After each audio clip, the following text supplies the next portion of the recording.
Viewers,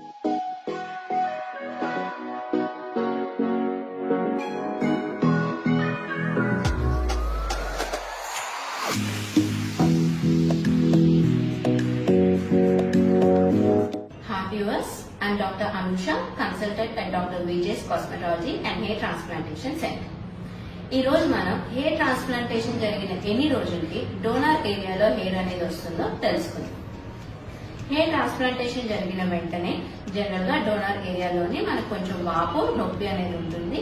ఇది ఒక 24 నుంచి 48 గంటల్లో ఏదైతే ఈ వాపు నొప్పి ఉన్నదో అది తగ్గిపోతుంది.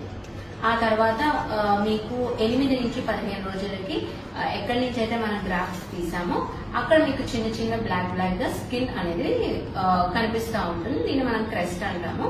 ఇది మనకి ఈ 15 నుంచి 20 రోజుల్లో ఇది ఏదైతే ఉందో అది రాలిపోతుంది. ఇదంతా మనకి హీలింగ్ ప్రాసెస్. సో ఒక 20 డేస్ కల్లా మీకు డోనర్ ఏరియా మొత్తం హీల్ అయిపోతుంది. అయితే హెయిర్ ఎప్పుడు రావడం కనిపిస్తుంది? మీకు కొత్త హెయిర్ అనేది రావడం జనరలీ అరౌండ్ 1.5 to 2 months అనేది చిన్న చిన్న హెయిర్ రావడం అనేది మీకు మీ డోనర్ ఏరియాలోని తెలుస్తుంది. 70% ఆఫ్ ద హెయిర్ మీకు రావాలి అంటే it takes around 6 to 8 months time.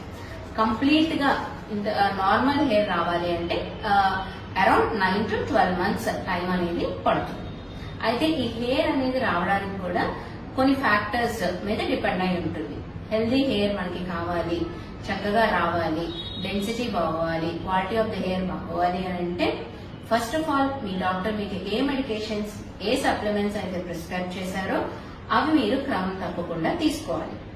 Next మీరు ఫాలో అయ్యే diet, it should be a high protein diet.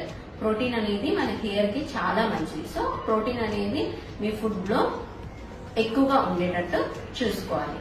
Next me doctor మీకు అడ్వైస్ చేసిన పిఆర్పి సెషన్స్ అనేవి మీరు క్రమం తప్పకుండా చేయించుకుంటూ ఉంటే మీకు healthy and good quality hair అనేది వస్తుంది.